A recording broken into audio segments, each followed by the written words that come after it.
Unsupported. This video expected. Well, it looks like it's working, but okay.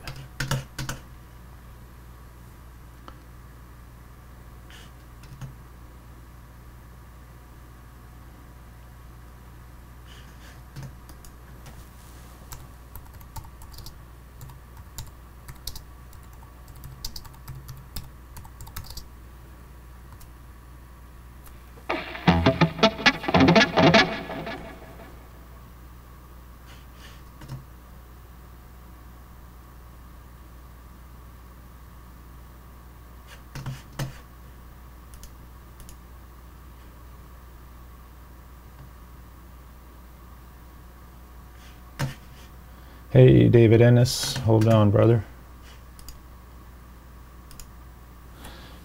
There we go.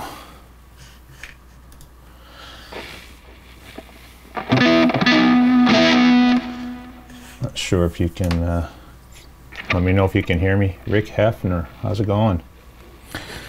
Just trying to still figure out all this streaming software stuff and the setup I have at home, so hopefully it's working better. I tried to do it on Monday night and there was a bunch of issues with the internet and all this other stuff. So I'm trying it at a much lower bit rate here. Hopefully my internet can support it. We will see. I'm just gonna run for about a half an hour here to see if if the stream stays up. It's probably pretty low quality. I'm just checking my player on this side here. You can get up to 480, I guess.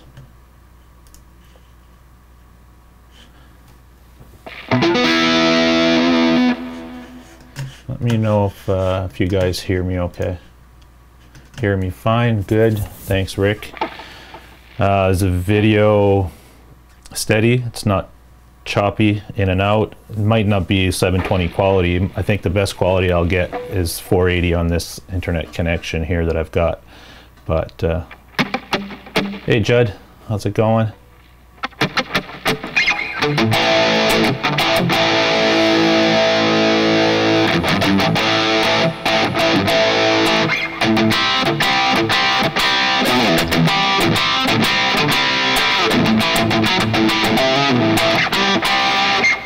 Didn't even check if this thing was in tune.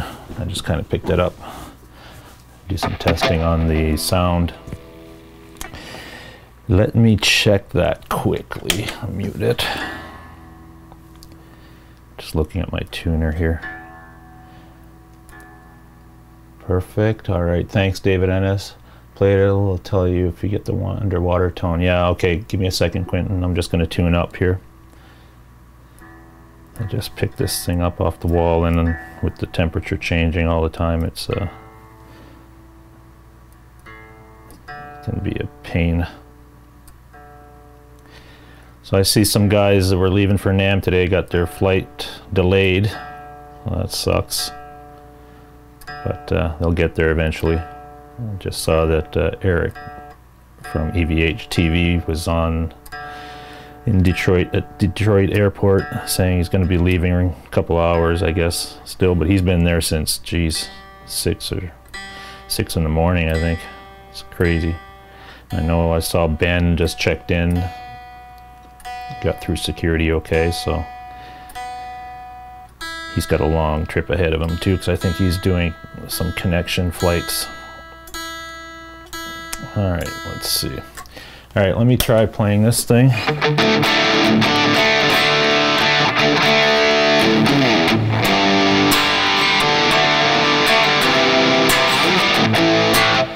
All right, that seems okay.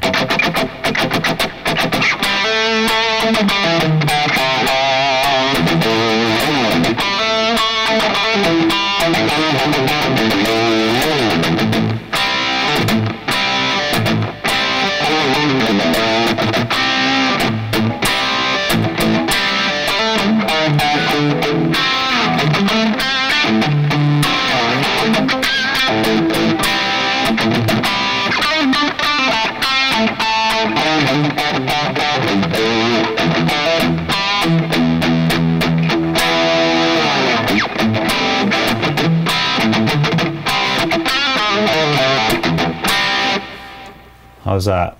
Guitar sounds fine, picture is fine too. All right, well that's a really good sign compared to what we were doing on Monday. That was no fun for anyone. I kept getting that video choppiness and everything. It was just crap. And I looked at the archive version after and it was like unwatchable, so that was like insane. So I'm gonna try again on Monday night, 7:30, have the regular show again, and maybe do another little studio tour, because it really didn't work out that well on Monday, but it looks like it's working okay now. And again, I had to really bump down the resolution and the bandwidth going out. So, but hey, listen, it is what it is, and at least if you can get the signal and you can hear the sound, picture is not that bad, then I'm happy with that. How's everybody's Wednesday so far? Everything's good?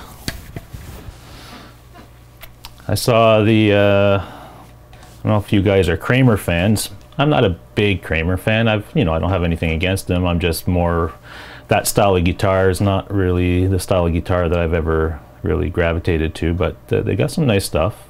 And I think Eric from EVH just posted a video with the interview he did last night with one of the people from Kramer, and he showed off the guitars and everything. So that's kind of cool. There's some nice stuff, but again, it just depends what you're into. I'm into this type of thing, tellies, and so that's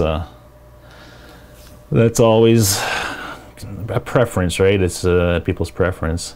What else did I see that was released? Oh my God, yeah, the Boss released this new thing for your tube amps. It's an attenuator and load box, reactive load box. It's got a bunch of stuff on it. It almost looks like there's too much stuff in it, because I'm looking at getting something like that. I was looking at the aux box by Universal Audio to plug my Mesa Boogie in and then go through my interface and do all that stuff to do the recording. So that Boss thing just came out today, or was announced today. I don't know when it's coming out, and I don't know how much it costs, but it's got a ton of bells and whistles. It's almost too much. I'm one of those guys, I don't mind having a lot of options at my fingertips, but sometimes when you get too many options and too many things going at once, or you have to figure out all this stuff, it's you get that there's too much, right? You just need something that works, that's simple, and can do the job. So I'll check it out. I mean, I didn't buy the aux box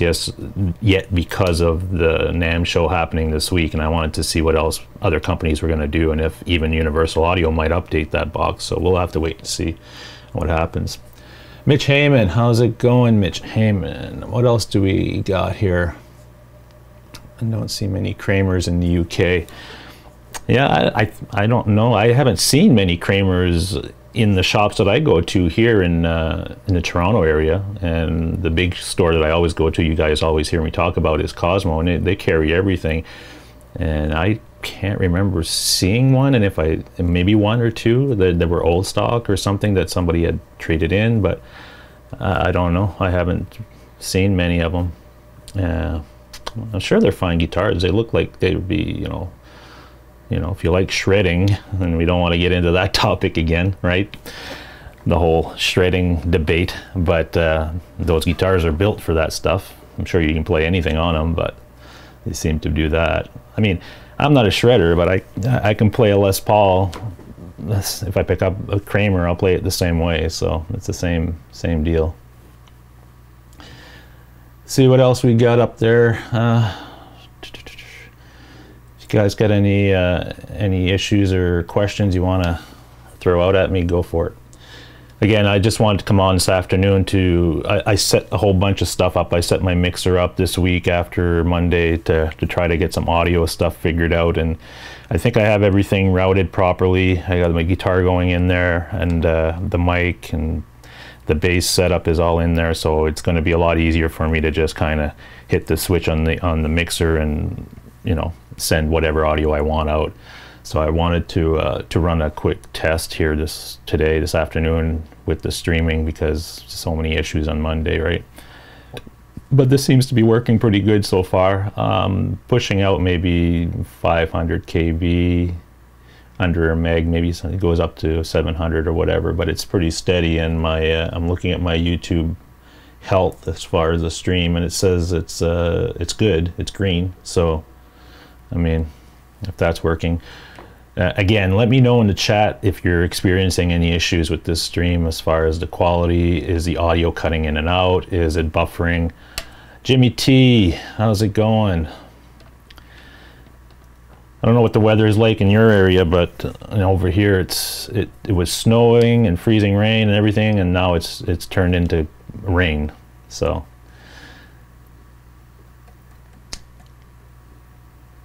it is what it is, right? Again, if you guys were here on Monday, as far as checking out my live show and stuff, I apologize for the stupid technical difficulties that we had with the internet. This is why I'm doing this now, to test and to reconfigure some stuff to make sure it's all working for next Monday night. So I'm going to try to make it a regular thing. I find with YouTube, if you have a channel and you're interested in building it a little bit further and doing some cool stuff, you've got to be consistent. So Jimmy T says been 30 degrees last few days. Okay. Yeah, it's that time of year. That's crazy. I hope the guys that are going to NAM can get there tonight anyway, because there's so many flight delays, right?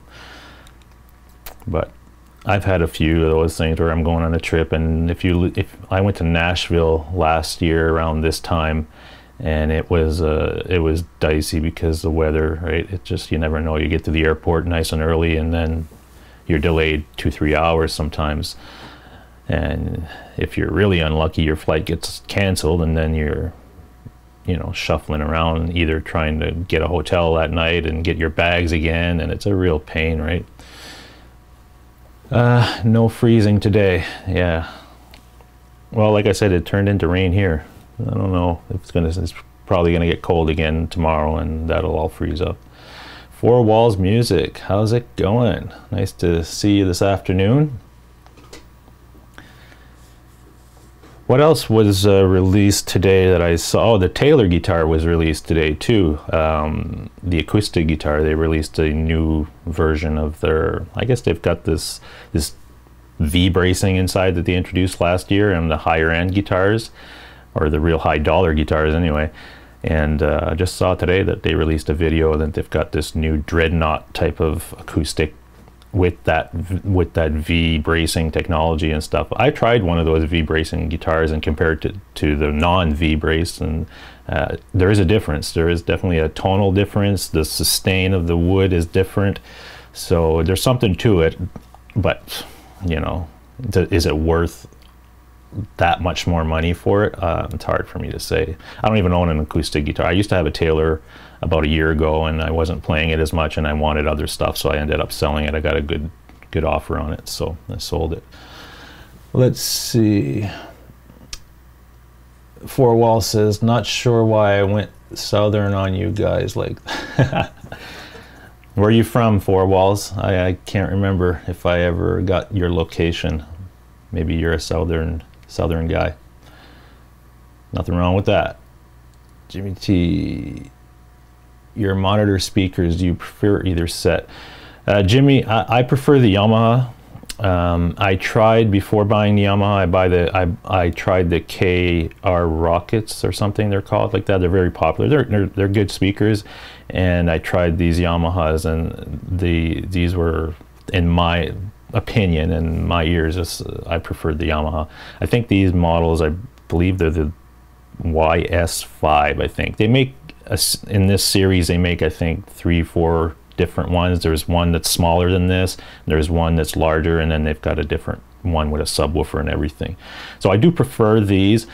The Mackeys are fine, but again, they're not going to give you like the best quality, but that's not why I bought them. I bought them more for the fact that I wanted to get my mix sounding great in these Yamaha speakers, which are pretty flat as far as the response, which is what you want in a monitor. Once you get your mix sounding well in there, it's good to you know, play your mix through different sets of speakers to see how it sounds in that.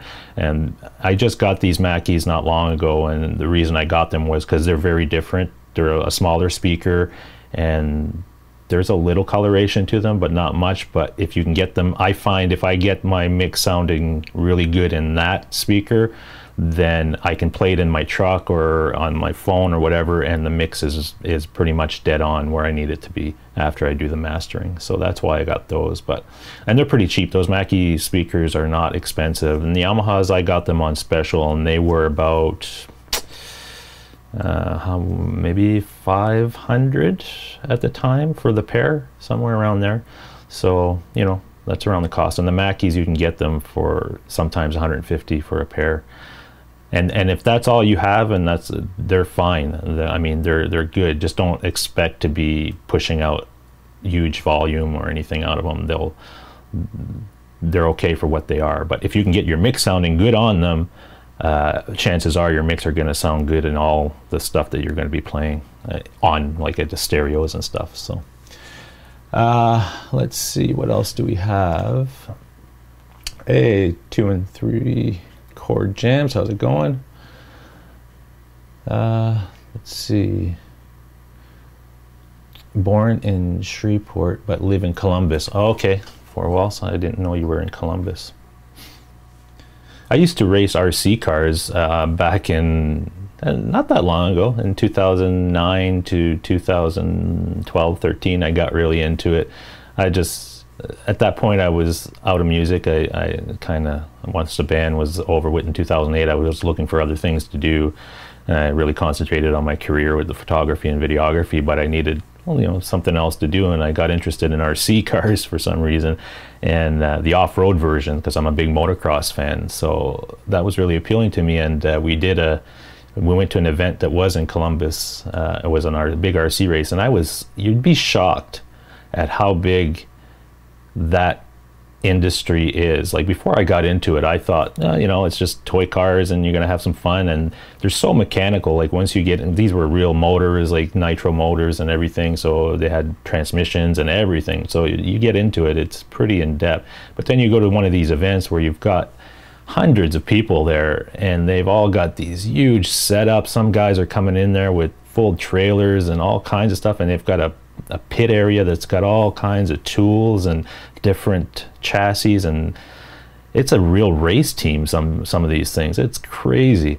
But when you say Columbus, that's why it kind of reminded me of that time, because I did go to a big event in Columbus that had probably 800 registrants for that race, and it was pretty cool. I got out of it though back in 2013. It's, you know, it was a lot of, there's just so much time in the day, and I just couldn't do it all. Because if you really want to be competitive in there, and you want to, you know, start to compete for, you know, national championships or regional championships and stuff, you really got to put a lot of work in, because you got to, you know, you do your race, you're racing all weekend, so you're there for qualifying on Friday, you're doing qualifying on Saturday, and then the full races on Sunday. And then wherever these races are, you have got maybe a few hours trip back and forth home. So it's a lot. And then the whole week, the next week at night, I was working on the cars, getting them ready for the next weekend and all this stuff. So, but it was fun. I learned a lot of cool stuff and met a lot of cool people. So that was cool. Let's see, Four Walls, Brian, you don't own an acoustic. No, I don't own an acoustic right now. I had a Taylor, but like I said, I sold it. I might get another one. It's just another guitar. I didn't play it that much. I used it for a couple of recordings. I recorded a bunch of stuff back in January, February, March. I didn't do much recording since then. I've kind of been writing and doing some different stuff and setting up my gear here. I'm going to get ready to start recording again. But I used it on some recordings. It was good, and I'll probably get another one, but at that time I wasn't using it that much, and I can't remember why I sold it. I was selling it for something anyway. It was another guitar, and it might have been the traditional Les Paul in the back there. So that's what that's about. Jimmy T says, I'm using Mackeys for keyboard output but need another set for mixing. And yeah, the pricing same here. Yeah, the Mackeys they're fine. I mean, and Mackie makes a different series as well. So if you wanted to look at some other series, I'm trying to think of another. There's a couple other monitor manufacturers that make some really good stuff. Atom monitors, but they're some more expensive, right? So I find the Yamahas to be that sweet spot where they give you an awesome quality at a reasonable price. So that's why I went with them. Let's see, we've got Randall Fisher. How's it going? Sorry I'm late. I was watching Ben and Eric's vids being delayed. Yeah, I saw Eric's vid, and he's at the airport. He looks like tired, really tired. I mean, oh my God, he's gonna be beat by the time he gets to California. He's gonna need a really good night's sleep to get into, because the show starts tomorrow, right, at the convention center. So he's gonna need a good night's sleep.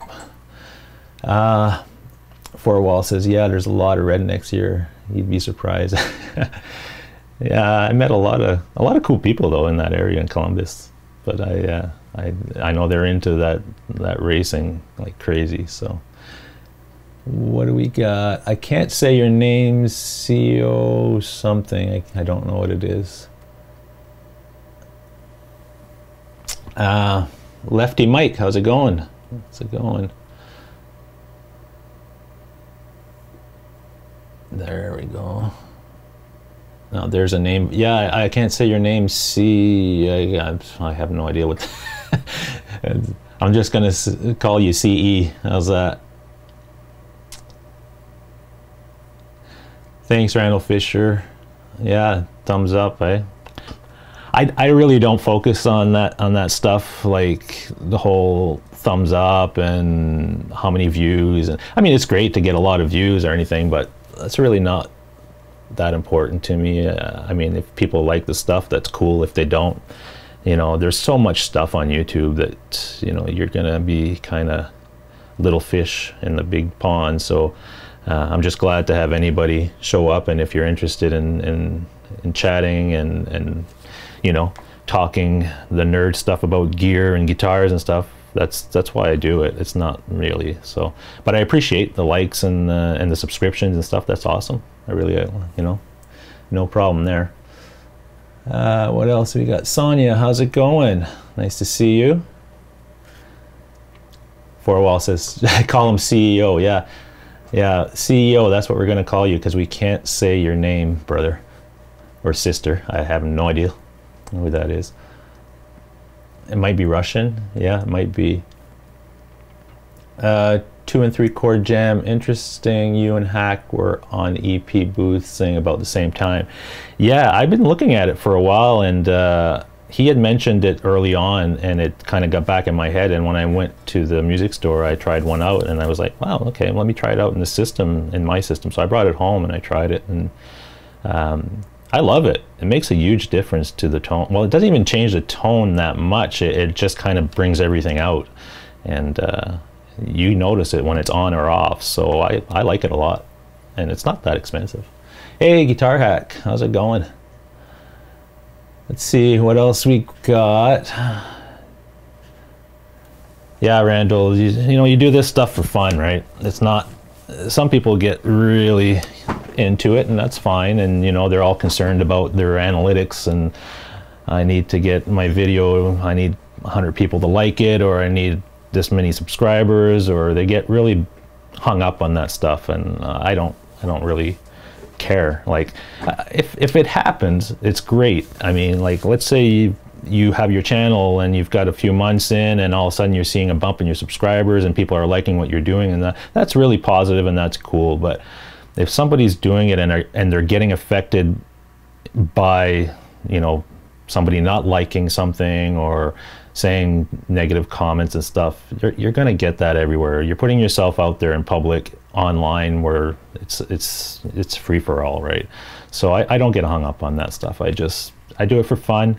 Right now it's really cool because I've set up my studio at home to do this type of thing, so I'm still learning some new things, and this is what I do for a job, like full-time at the college that I work for, and it's a different setup there, and you know, all this stuff is going to help me in that job as well, because I'm pushing the limits here compared to what I do at the college. So, you know, that's why I do it. Let's see, what else do we've got? I'm just going through the chat here, guys. It's on Sonia says it's on the bench. I got pushed back just a bit for repairs. I am assuming you're talking about a guitar. Not sure, I must have missed something up there. Jimmy T says the tone I found works if you turn it on twice. I'm not sure. Okay, move on here. Four Wall says great point of view on doing YouTube. Yeah, it's just, it's my general opinion in all of social media, right? I've got a Facebook page that's doing very well, and I've had it for, you know, a long time now, probably since Facebook has been on. I haven't been that active on it in the last 5 years. I have, because I've been running, you know, my photography stuff and, you know, just my general stuff on there. So I've got quite a good following there. I've got, you know, a couple of thousand people that follow me on my pages there, and that's cool. But I just take it the same way. It's just a place for me to produce content and be creative, and so, but I don't get hung up on all the analytics and some of the stuff that happens, the drama, let's say. So I just figure if somebody likes something you're doing and they comment on it, good. And if they don't like it, I mean, they're going to comment. That's just who these people are sometimes. But I don't get it sometimes. Like, if I watch a video and I don't like it, or I get annoyed by something, or it's not my thing, I just move on, right? I don't see any sense in bashing somebody. So let's see, we've got Sonia says that's awesome. Guitar Hack says you don't want it to become a job. YouTube should be fun. Yeah, it's just another form of expression, let's say, and it's a platform, right? It gives you a platform to express yourself and to communicate with other like-minded people, and that's the way I take it. If you find an audience, that's great, and you're part of that community, so it's just, that's what it is. If you're getting on it to become a business, that's a different story, and there's a lot more involved. And you know, there's guys out there, like, I have no problem with somebody like Phil McKnight or anybody that has these huge numbers and they're running it as a business. They know the amount of time they need to put into this every week in order to achieve that month end goal, and so they work at that, and that's the way they run it. But that's not where I am, and that's not where a lot of other people in this community that I follow are.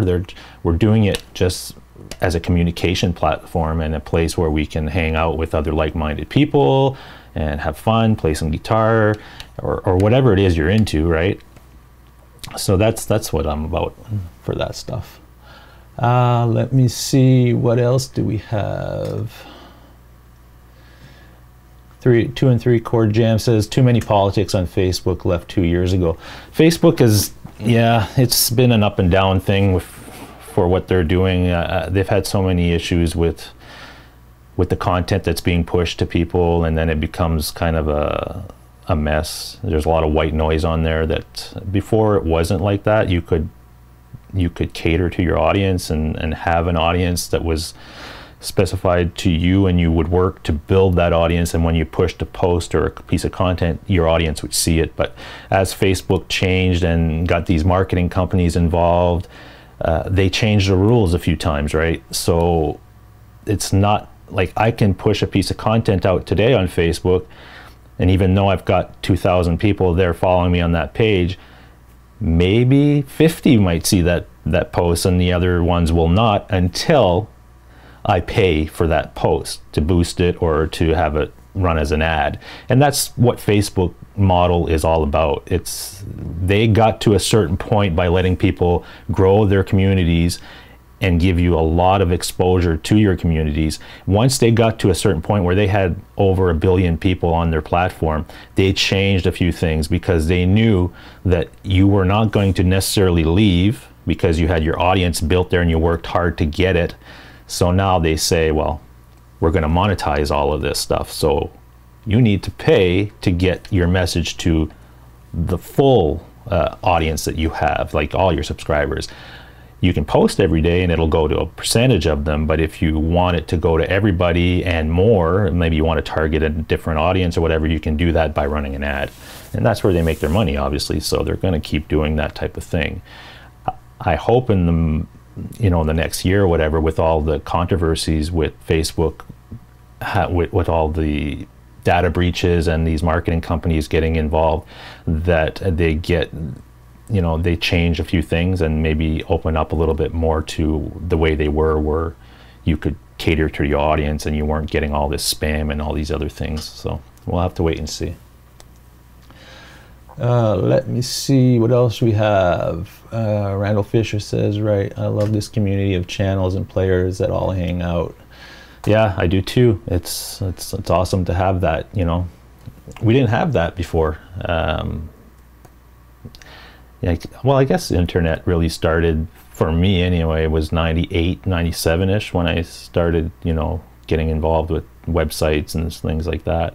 So when you think about it, YouTube and Facebook and all these things, they're really like early right now, even though they've been around for a 10-year span. Like YouTube, I think, launched in 2007.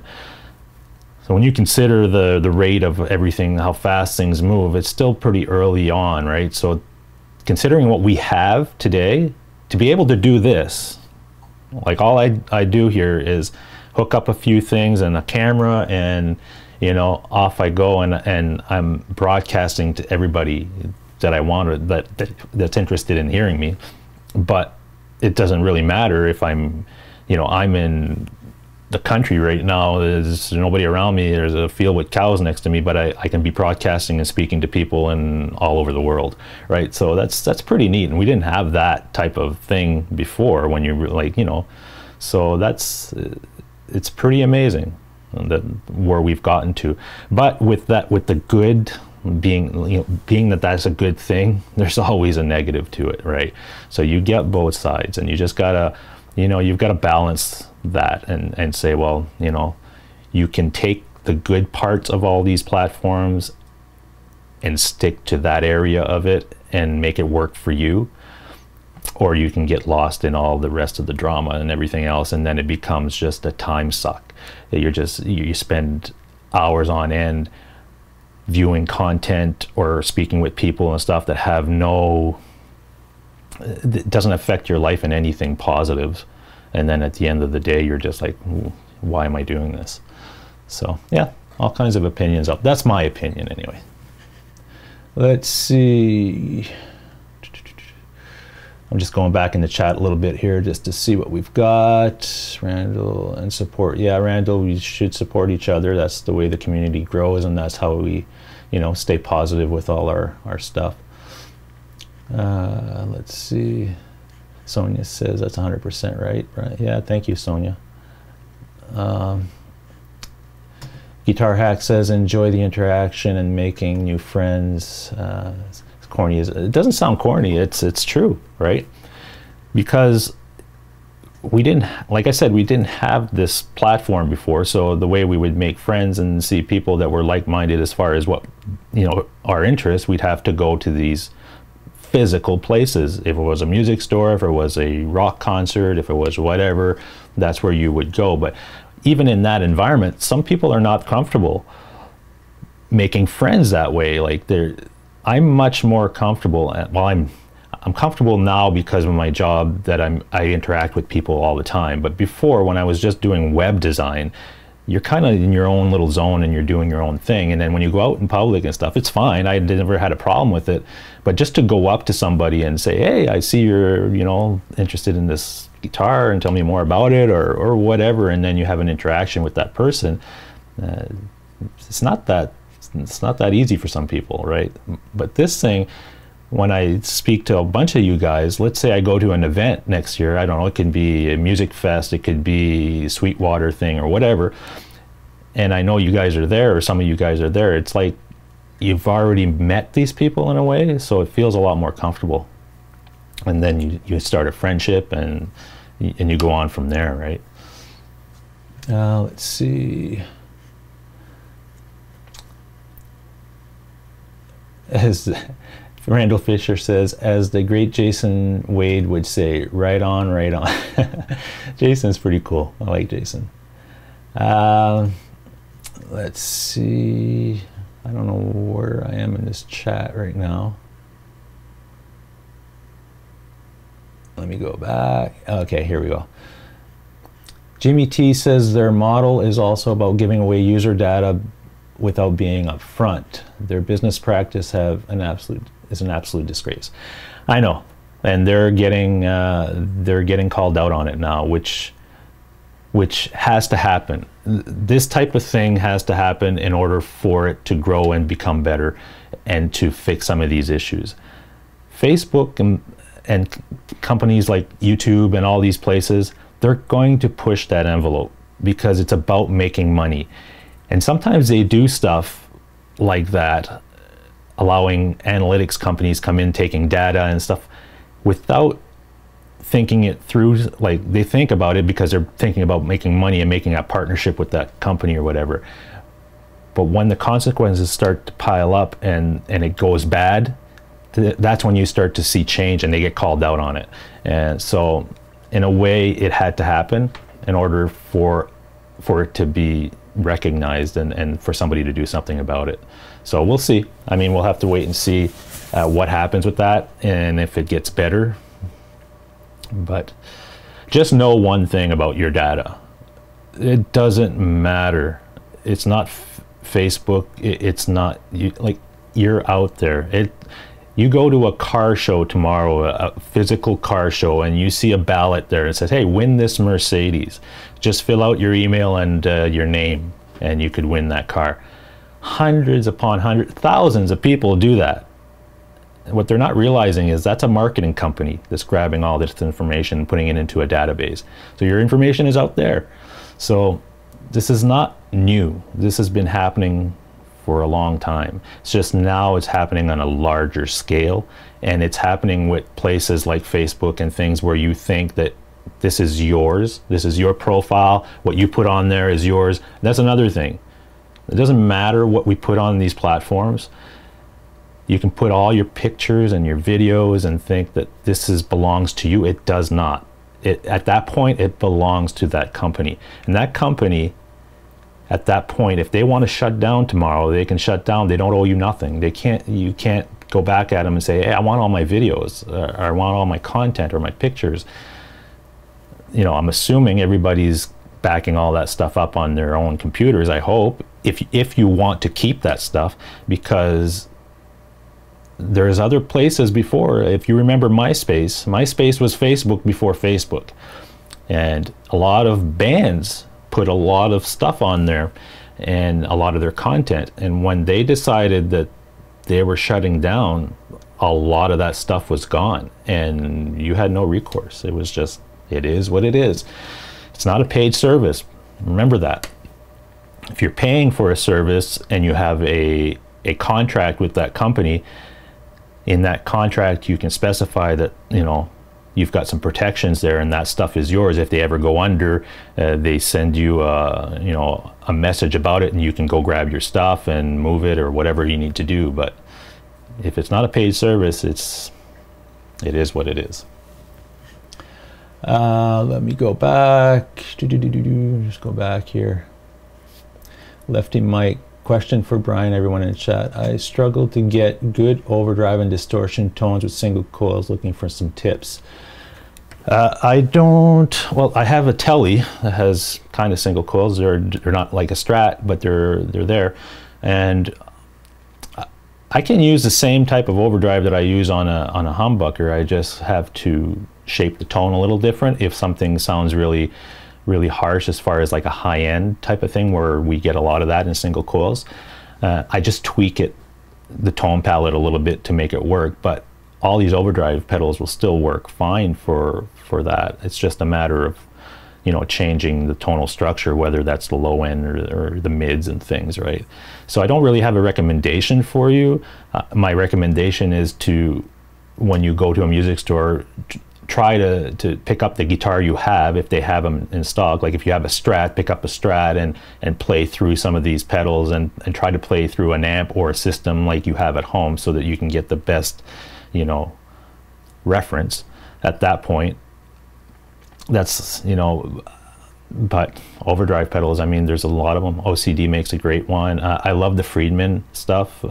Friedman BOD is an awesome pedal. The Dirty Shirley is an awesome pedal. They have something called the Golden Pearl now, which is kind of a Marshall-y type of push. So yeah, there's a lot of options there for sure. I hope that helps, but it is what it is. Let's see. 2 and 3 chord jam. The best thing about this group community is relatively toll-free zone, or troll. Yeah, troll-free zone. Yeah, I haven't had too many issues with that. You know, a few here and there, but it's I find it's been pretty good compared to some other channels. Like I've gone online this week and last week looking at some different types of content, just to see what they were doing as far as their channels, and when I went to visit their live streams, just to kind of see how they're rolling with that in the chat, they were getting hit a lot more with trolls and things like that. So I don't know what it is, if it's once you get a certain size and people find you, and then you're out there as far as, and the people that want to troll you or that want to cause crap, then they can easily find you and they go there. It's like anything, right? If you're a small channel and there's only, like, there's 10 of us in here right now, somebody that's online looking to go cause crap, that's what they're there for, and that's what they're looking for. They're going to go where they can get the most attention, let's say, and get the most reaction. So if they see a show that's live right now and it has 300 people in it, they're going to go there before they come here, type of thing. So that's just the nature of the game. They're looking for attention, right? So better way to get attention, you want to go to where the people are. So maybe that's why we get a little bit less trolls, because we're not, you know, a ton. Like even when I watch Joe Rogan, and he does live streaming all the time, but he doesn't put a chat. So he doesn't interact with his audience. He's doing interviews and stuff, but he gets, oh geez, I think he had 1.2 million viewers on one stream. He was interviewing Roseanne Barr or something.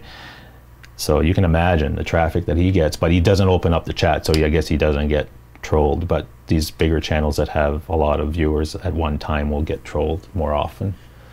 Let's see.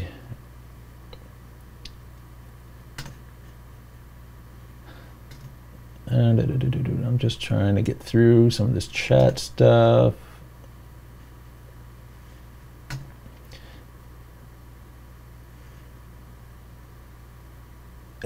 Four Wall says cows out. I smelled something. Yeah, yeah, but in winter they're not. You don't smell them. I don't anyway. Rick Heffner says get some single coil size on Bucker's lefty mic. Yeah, there's a get a P90. There you go. Guitar Hack says, glad to discover this community. I've had a channel for a couple of years to build a community. I only realized last summer there was a community. Yeah, well, for guitar anyway, it's like I said, I got back into music in January 2018, really, when I started getting back into it. And I only kind of discovered this whole YouTube community around guitar playing, you know, mid-year as well. So I'm fairly new to it. Just looking through. Jimmy T says, yeah, I didn't realize for ages there was a guitar community. Randall Fisher says, yes, didn't know what YouTube 5 years ago. One of the first channels found was Pete Thorne and Johnny Bean. Yeah, yeah. Pete Thorne's got a great channel. I really enjoy listening to his stuff. Okay, I'm gonna go down a bit more here. Let's see. See, you guys are answering Lefty Mike's question, which is awesome. That's the other good thing about this type of community. Even though the host might not have an answer for you, or you know, it misses your question or whatever, a lot of people in the chat jump in and give you some opinions of what they know and what they're using. So you get a lot of information that way, and you're dealing with a community that's got experience in it. So that's really cool. Let's see. All right. BOD is great. Yeah, I love that pedal. I don't have one, but I tried it. I had a Dirty Shirley pedal, the Friedman Dirty Shirley, and I traded it for some other things just because when I got the Mesa Boogie, that distortion on there was like, it's awesome. So I didn't really need it. I just used the distortion that's on the amp, and it's got 3 channels, so it's got 3 different types of gains on them. So if I want a classic rock type of sound, I just go to channel 1 and I hit the drive and off I go. Or if I put it on clean, I get a clean channel, and then I get the higher gain channels, channel 2 and 3. So I don't use an overdrive pedal right now. I use that EP booster, but that's not really an overdrive pedal. That's kind of more of opening up the whole tone structure. It's all right. Guitar Hack will protect us from the troll. Yeah, he will. He's a moderator in here, so he'll take care of that. Judd says, I can't believe I have no trolls with the crap I put up. It's all about having fun. Yeah. Trolls are what they are, so just got to live with it. Four Walls says he's leaving. He's got to jump off. Okay, thanks for joining, Four Walls. It was nice to see you.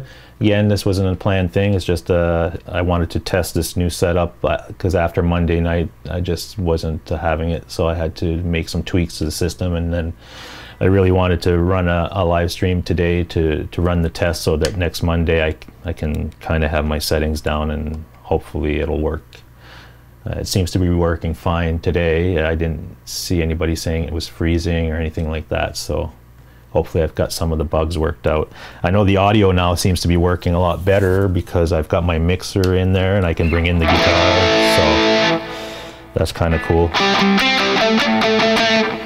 So you should be able to hear that. I don't know if it sounds like compressed on your end, like, you know, that underwater type of.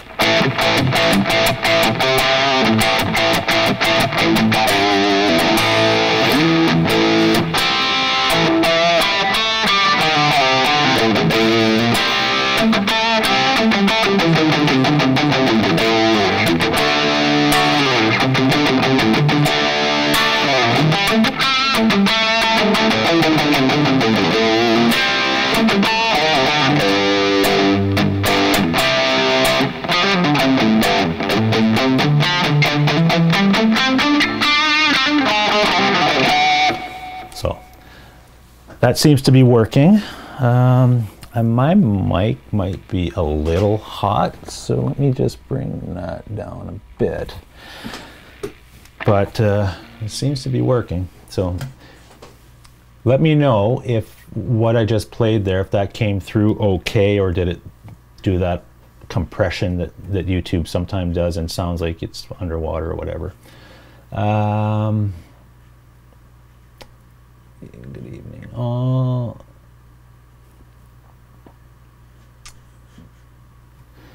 Guitar Hack says, Judd, I love your vids. You can tell you're having fun. Yeah, that's what it's all about. Just have fun, guys. Don't worry about, oh, my quality isn't as good as this one, or, you know, that's what I see a lot of people in the creative industry in general, not just guitar playing, because I'm involved in a lot of stuff video-wise and photography-wise, and a lot of people in the community focus their attention on what others are doing, and then if they're just starting or whatever and they're not achieving some of these things that other people are doing online or whatever it is, they get discouraged, and it really brings down what they're trying to do, and they're not having fun, and they're always chasing that thing, right, to try to live up to something else that you shouldn't worry about that stuff. Just do your thing, have fun doing it. As you do it more often, you're going to improve. That's all it is. Some of these people you see online that have this great content or this production that is insane and whatever, you got to realize they started somewhere else, right? They started, you know, very basic as well. I've seen, I don't know if you guys know Peter McKinnon. He's a photographer here in Ontario. He's got millions of subscribers, and you can see he's left some of his first videos on there, and what he's doing now, it's night and day different. It just is. But you have to start somewhere. But don't get in that mindset as when you produce a video and then you put it out there, and then you're out on YouTube watching other people's content, and you say, oh, I hate what I'm doing, or you know, I hate the way I look, I hate the way I sound, or whatever. Don't get into that. Really, you know, be yourself. And if people like it, they'll like it. If they don't, they don't. That's just the way it is. But you're going to improve as far as the quality of your video and the production the more you do it. So don't get discouraged. That's all I can say about that stuff. I mean, I don't, you know, I'm just starting out on this stuff, but I've been doing video and stuff for many years, and I can remember my first go at this stuff back in 2011 or whatever, when I started doing it full-time for my job. Man, it was really bad. So that's all I can say. Let me see what else we've got. Brian, I leave the EP booster on all the time at the end. Yeah, I leave mine on all the time as well. And it's at the end of the chain. The only thing I have after it is my MXR Smart Gate that I like, because I like the Smart Gate because not my guitars are pretty good as far as noise, but like you say, when you put a P90 guitar or something, a single coil, you're going to have more noise. So I like that Smart Gate because there's just one knob, and you just adjust the threshold just where you need it, and it doesn't affect your tone, and it really cleans up all that staticky noise sometimes you get. So I leave the Smart Gate at the end of the chain, and the EP booster is right before that. So I agree with that. Judd, you can play Brian Class. I'm not sure. Sounds good. No underwater. Okay, that's good. Hey, Shauna Marie, how's it going? She says hello to everyone. Been listening here from the start. Busy cleaning the house, so that's good. Let me go down a little bit more. People saying hi. Zen.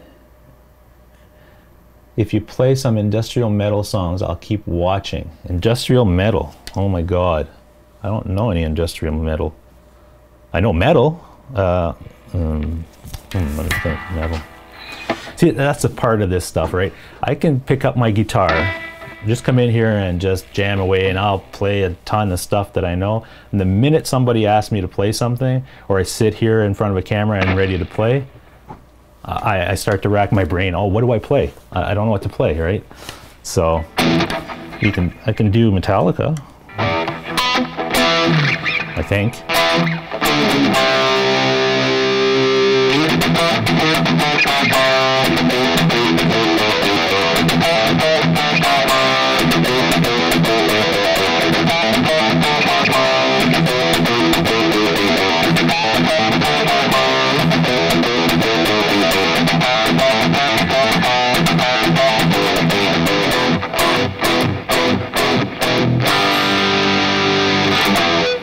There you go. It's not industrial, but it's metal. Let's put it that way. 2 and 3 chord jam says good stuff. He's got to go. No problem. Have a great day. I guess I'll say that now. I'm going to do the show again Monday. I'm going to try to do it Monday, every Monday at 7:30. I did my first one last Monday, but I took it offline because there was so many technical issues with it, like it was buffering all the time and stuff. So I think it's working fine now in this setting that I have here. So I'm going to save this setting, and hopefully everything will work out, and I'll do it again Monday. And for those who were here Monday, I apologize for some of these technical issues. I'll go through another little studio tour if you're interested in seeing that. I've got the mixer set up here again. So if you're interested in seeing some of that and have any questions, I'll do that on Monday as well, if there's interest. If not, then we'll move on to other things. Let's see, we see Sean said, thanks Jimmy, taking a break from my channel, very busy right now.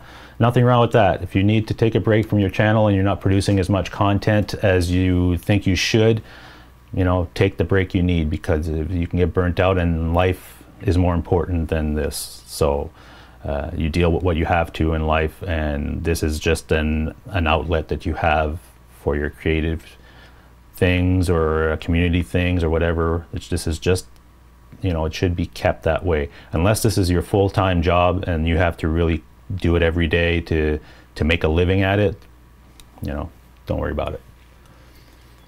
Let's see. Do you take killer photos? Have great. Oh, thank you, Randall. Thank you. Really appreciate that. I haven't done a big photo project though in the last couple of weeks. So I've got a couple of projects happening next week. I've got one at the end of the week, and then later in February I've got a bigger one with actual like a model shoot and stuff. So it'd be nice to get back to that. It's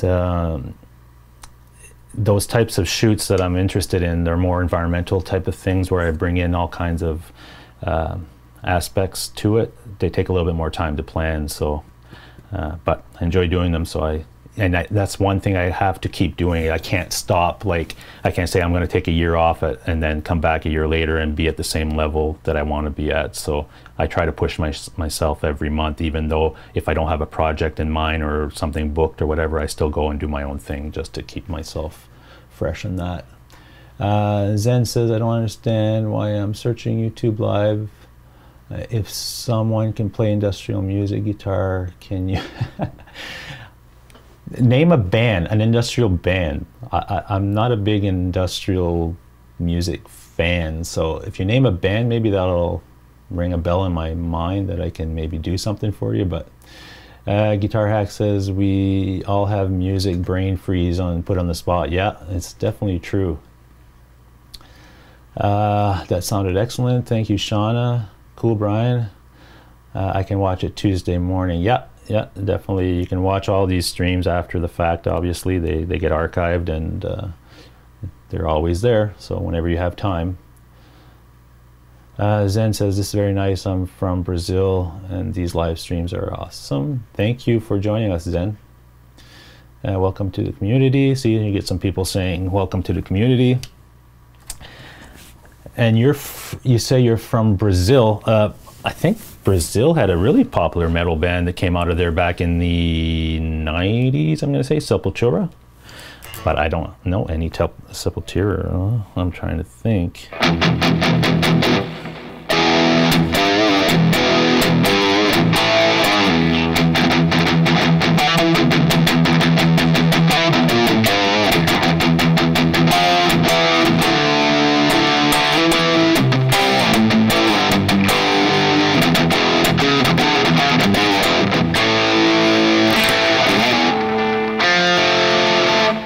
Well, it's not industrial, but it is alternative. Let me see if I can figure this out here.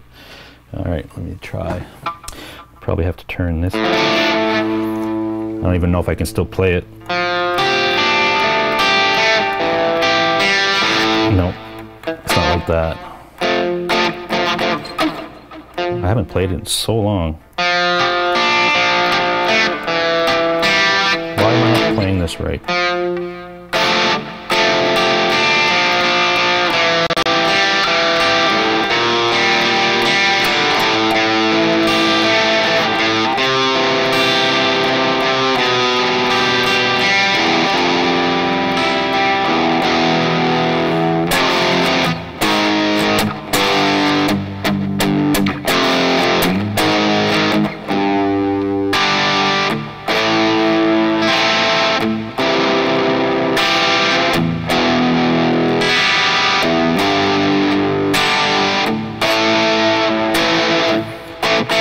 Tuned. Anyway, that's Temple of the Dog, I believe. Chris Cornell, great singer. Yeah, Jimmy says redo the tour. Okay, I'll do that on Monday and we'll have another look at it. Rob Zombie, Rammstein, Mushroom Head, Marilyn Manson, White Zombie. Okay. Those types of bands. Let me think about this a few minutes here while I keep looking at the chat. If I come up with something, I did know a Marilyn Manson song, so I'll have to reach into my hard drive in my head to see if it comes back. Jimmy T says, I watch a Brazilian Grand Prix every year. Great track. Yeah. Guitar, Jimmy T says, guitar talk only, please. Cool. Let me just check the tuning on this thing again. Temperature change.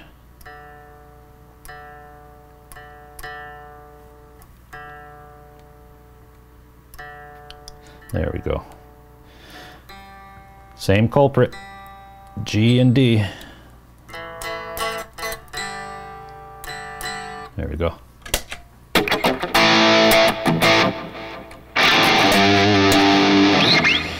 I can play Motley Crue. I don't know if that's an interest to you. Let me bring that down. Any Motley Crue fans? Old Motley Crue, not the newer, more commercial stuff.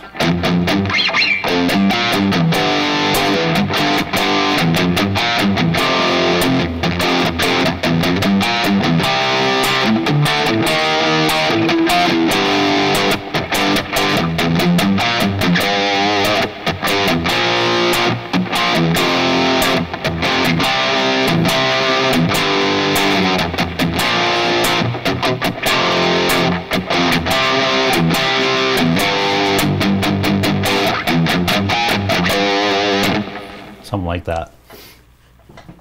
Let me see.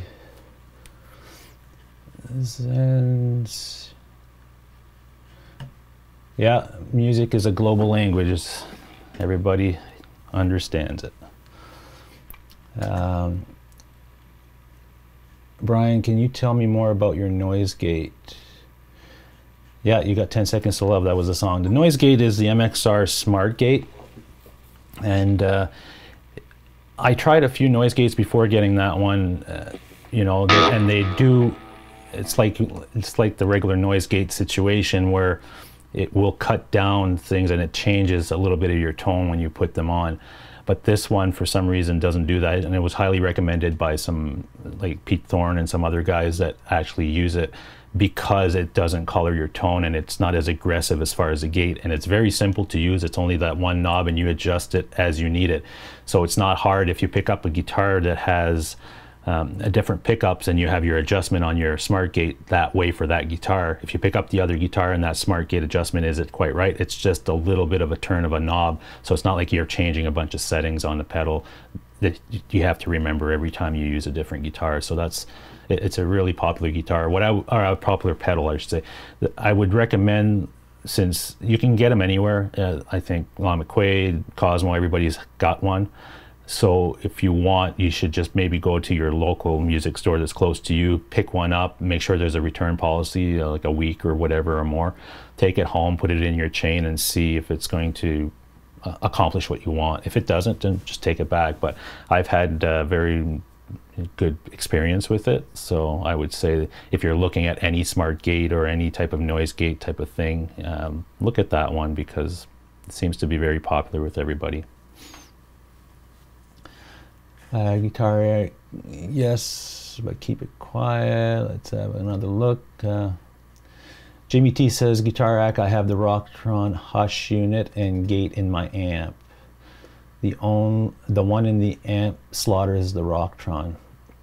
Okay, I'm not sure. I've never tried a Rocktron, and I don't know what amp you're using as well. So, Zen says, can you use guitar tune piano? I saw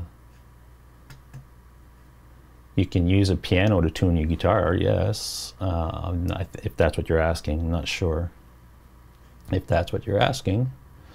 I'm happy. It's so nice to communicate with American on a live first time on English. Well, it's nice to have you in here, Zen, and you'll find that this community is very welcoming and open, and any information you need as far as music wise, guitar wise, you're going to find somebody here that's going to be, and we're not, you know, it doesn't matter language or where you're from or whatever. Everybody's pretty open to helping everybody, so that's cool. Jimmy T says, use guitar to tune a piano. Yeah, I think he's talking about taking the piano and tuning the guitar. What do you have here? Noise gates, the fewer settings, probably the better. Yeah. Guitar Hack says, I'll try it. Cool. Yeah, just try it out, Guitar Hack. That's all I can say about that one. But that's been the most popular smart or noise gate pedal that, after doing a lot of research on noise gates, that one seems to be a real popular choice. So that's why I picked it up, and it's worked fine for me. And right now I'm not even plugged. I'm plugged into my Helix right now, just for the simple fact that it's a little easier to do this type of setup using the Helix, right? Because it's right into the interface. Once I get that load box, whether I buy the new Boss thing that came out today or the aux box or whatever, then I'll start using the amp and my pedals to go right through, and then you know, just a different tone.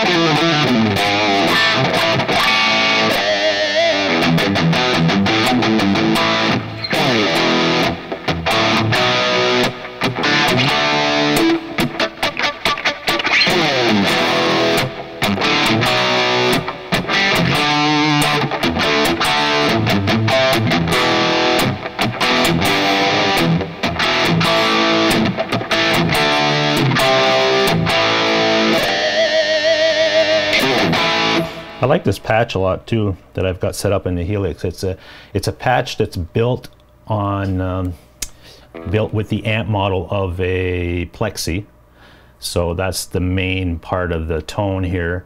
And then I've put an overdrive pedal, which is basically a clone of the Tube Screamer, the 808, and a compressor, I think, on there, and that's it. So.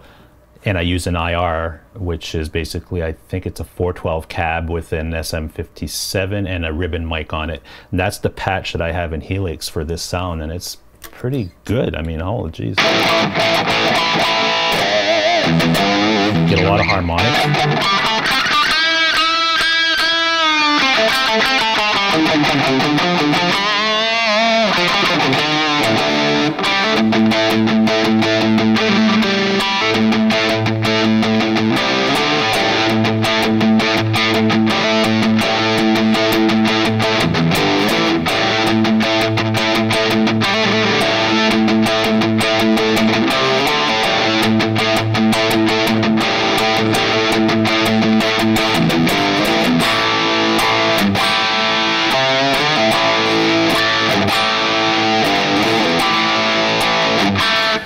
It's got that real Marshall-y sound,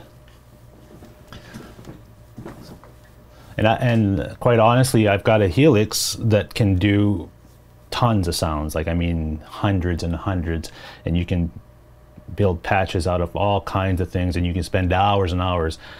What I find myself doing is I built probably 3 or 4 patches, and those are the only 3 or 4 that I always go to.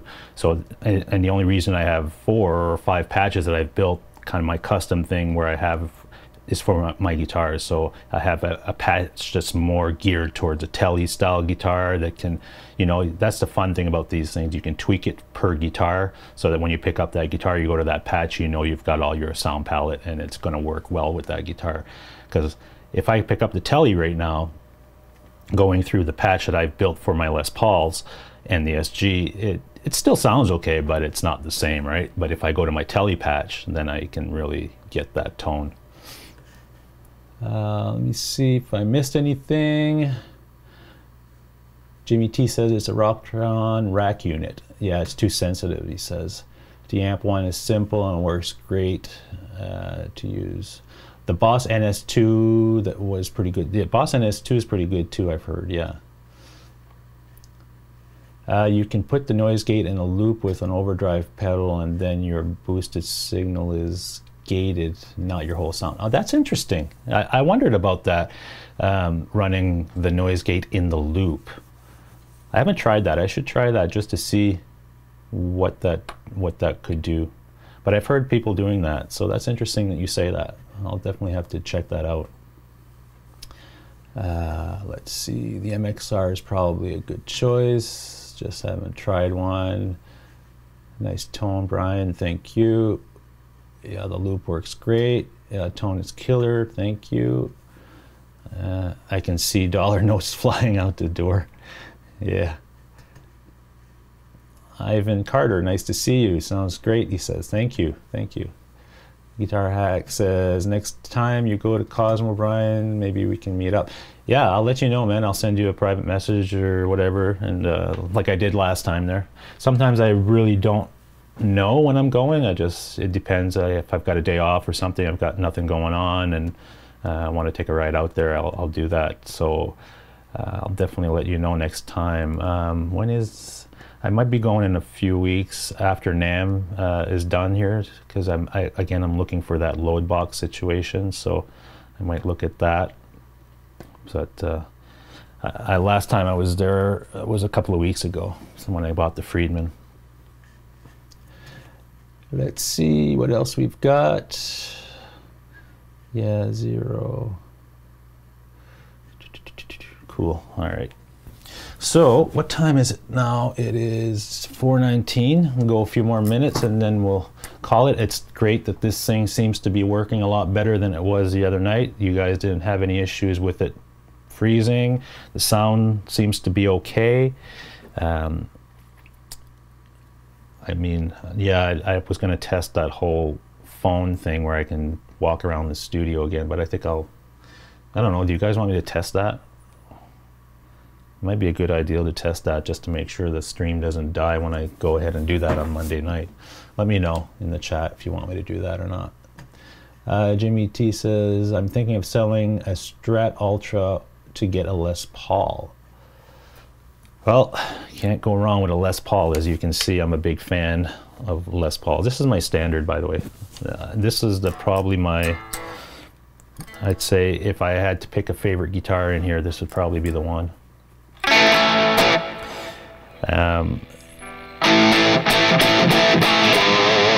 And this is a 2016 model. I bought it when? Probably in May, I think, in May this year. And I just went to the music store here in Newmarket, and I was like, you know, just stop in, right, just to see what's out there. I wasn't looking to buy a guitar or anything, and then this thing was on the wall, and it really caught my eye, so I asked the guy if I could try it, and as soon as I try something, if it feels right and I really bond with it, then I'm like, oh, here we go. Right? So then I was looking to sell something, and so I think I can't remember what I sold something, and then I went back a couple of days later and I bought it because it was a 2016 model, so they had it marked down compared to what a 2018 was. I think 2018 standard, the same thing of this, was like 3,600, but they had this one on for like 24, and they gave me another $100 off, so I ended up paying like 22 something for this, which is, you know, what the price of these are in Canada, usually 3,600 and up, so it was a good deal. Leave your wallet at home. Yeah, Ivan says much better than the other night. Good to know. All I did really was I reset my settings in my software to stream out, so I made it a lower quality stream as far as what I'm pushing out, so my internet can maybe push it out a little better. So you're not going to get 720p or 1080p, but I think it's 480 the max, which is fine for this type of thing, right? That's really all that I'm concerned with. If I record this, I can record it locally here at a 1080p signal. So if I was doing like a demo or something and I wanted to keep that and make a separate video for it, then I would probably record it at the same time using my external recorder here and just do something with that at a higher quality. Let me see. Dust in the Wind. I used to know that song. I don't know it now, and I'm not even going to attempt it because that would be so brutal. I wouldn't want to make you guys sit through that. Jimmy T says, Ace inspired me to play, and I've never had a decent one or a decent copy. It's on the bucket list of stuff. Yeah. I don't know. I tried an R8 well, a couple of weeks ago now, when I was trying to mess a boogie out, and they had one, and I just said, oh, just give me that guitar because I wanted to try some amps.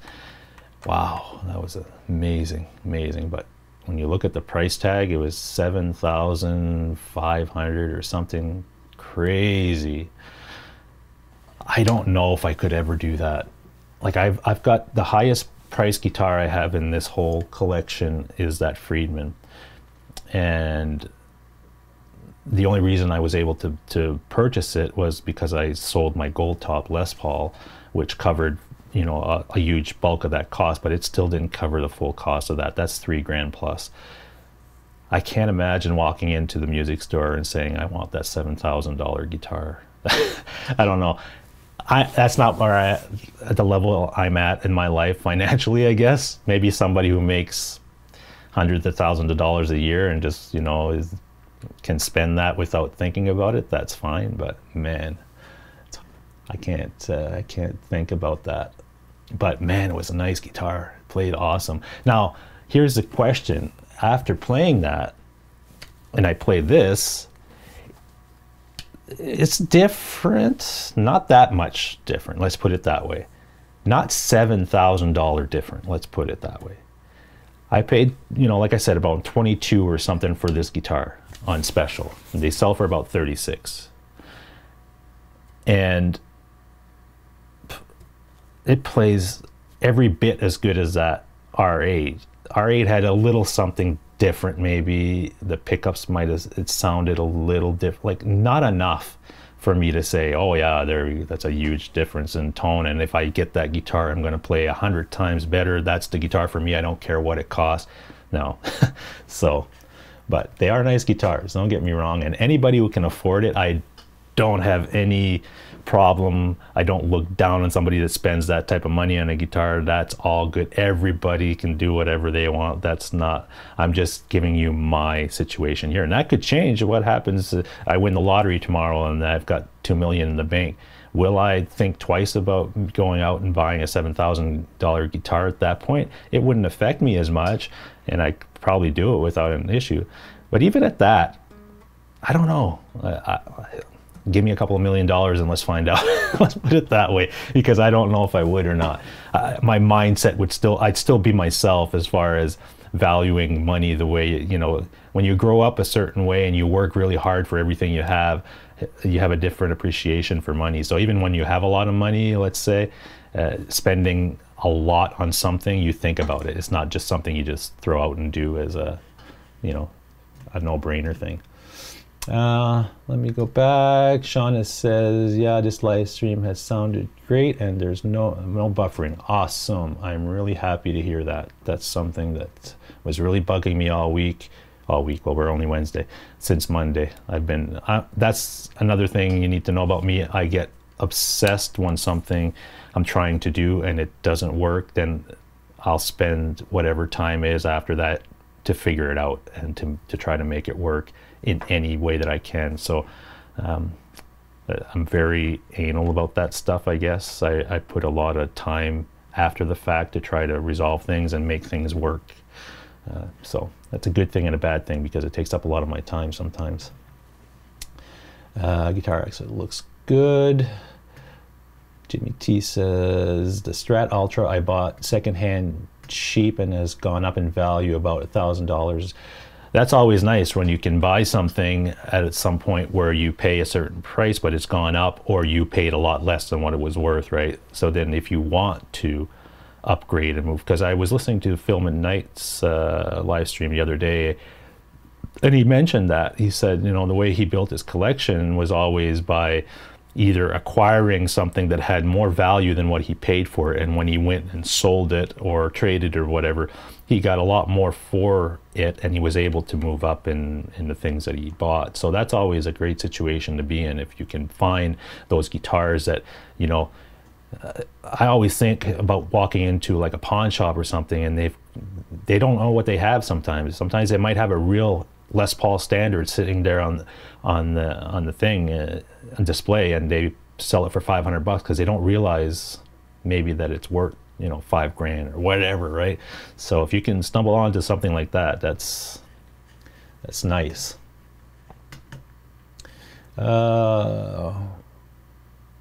Guitar Hack says, for me, if I don't gig with it, I don't buy it. Yeah, that's a good thing. A good way to think about it is, because Guitar Hack, you're buying them because you enjoy the guitar and you like them and everything, but it's also a tool for the work that you're doing. If you're gigging, you're using it to play, and it becomes a tool in your kit. So definitely, if you're buying something just because it's a a decoration, some people say, right, you're not playing it, then it is what it is. But I'm the same way here. I'm not gigging at the moment, but every guitar I buy here, I bought it because I pick it up and I play it. So I play everything here in this room, and I've only got 5 guitars only. I mean, it's a lot, but I know people that have a lot more than that, and I play every one of them on a regular basis. And now that my recording project is about to start, all my music that I'm recording and writing, all these guitars will serve a purpose in that, because some songs will require that Tele, some songs will require that P90, some songs will require this Les Paul, the SG. So when I was making these purchases, all that was kept in mind, knowing that this type of thing that I'm doing in the future, or whatever, or I'm planning to do, will need this type of, or I'm thinking in my head that I want to have that in the mix. So I get that. Jimmy T says, I have spare gear that I don't use and I have to sell first, which is a pain. Yeah, it depends on the gear. I always find that selling gear is, depending on the gear you're selling, can be a pain in the ass, because we have our local classifieds here, which is, it's something called Kijiji. It's like Craigslist, I guess, in the States, and Facebook as well. I mean, you can put it in Facebook Marketplace, but depending on what that item is, if there's a lot of that item out there already and it's hard to sell because it's flooded or whatever, like a pedal or something that everybody has, and you can buy it for fairly cheap. So when you put your pedal up for sale, then you're not going to get as much for it, or it's going to take longer to sell. But if, let's say, you're putting a Les Paul or something up that there's not a lot of, and you're giving it at a good deal, a good price, then you can sell it. But yeah, it's not that fun, because again, when I sell something, people don't come here. Like, I meet them somewhere, and it's like a big, hoopla. So what I've been doing recently for the last 2 that I've dealt with is I've gone to the music store and I met them there, and so you kind of have that security a little bit anyway. And then one of them, when we did the SMEER deal, is we walked in the music store and tried them out, both agreed on what we wanted. And it's not like I'm going there and using the music store as a place to try gear and to do business deals and not give the business to the music store. In my case, Cosmo, which is where I did that deal for the SMEER, I end up buying stuff. I bought the Mesa Boogie amp there, I bought the Friedman there, I bought, whatever. So I always give business to the store. I'm not using it as a place to go do business deals and stuff. But I understand the logics of trying to sell something, and can be, you're dealing with all kinds of people that'll try to lowball you, and it's sometimes a waste of time. But it is what it is. If you want to sell something, you got to do it that way, or you go to the music store and you trade it in and take a hit on the value. Some music stores are better than others. Like, if I buy something at one music store, like let's say Cosmo, if I bought it there and I bring it back to trade it in, they're going to give me the value that they can sell it for, but they're going to give me 80% of that. Most places you get 60% back. So there's always good ways of doing it. Sid, welcome. I think that's how you say your name. Saeed maybe? Cool. Zen Saeed, and we have Saeed. I don't know if you guys are related, or if it's the same person, I don't know. But nice to see you. Do you know Tristram, music from Diablo 2 game? Or see a nice tab on Google. No, I don't know that, Zen, sorry. Not a big gamer anymore. I used to play a lot of games back in the day, but I haven't in a long time. I have a PlayStation 4 and things, but I rarely play it. And if I do, it's mostly like a sports game or a racing game or something like that. Jimmy says, yeah, good idea. Music store is also doing consignment now, but I figured they might want 20%. Yeah, anything you do at a music store as far as selling or trading, you're going to take a hit, right? So it is what it is. Rick says, we meet at the fire station where I'm at. Oh, okay. Long and McQuaid is terrible for trade-ins. Yeah, I can see that. Cosmo is not bad because, like I said, they do give you 80% of the value that whatever they sell it for, they give you 80% of that, because if you bought it there, if you didn't, then they're just like any other music store. They're going to give you 60 to 70%, right? Jimmy C. T. exercising the trolling account for good. Saeed. Oh.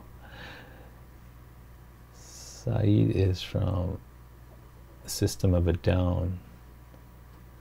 Oh, okay. Gotcha. Cheers, Rick. Okay, guys, so thanks for joining me today. It was fun, and I'm glad that things are working as far as the stream and the quality, so I really appreciate that. We'll be doing a show Monday night at 7:30, and hopefully everything works the way it did today, because that's really positive. I'm happy about that. And what we'll do is I'll go through the studio thing again on Monday, since we had that difficulty on last show, last Monday. So if you do have questions, or you're interested in any of this type of stuff where you're setting up at home to do some recording or some live streaming, and would have questions on my setup, then I can show you some of that and maybe explain how I'm doing things. And I'll come up with a few other topics, and NAMM will just have been completed at that point, so I'm sure there'll be tons of stuff to talk about as far as gear. And yeah, so we'll do that. Again, thank you very much, guys, for joining me today. That was awesome of you guys. It's always nice to see everybody come in here.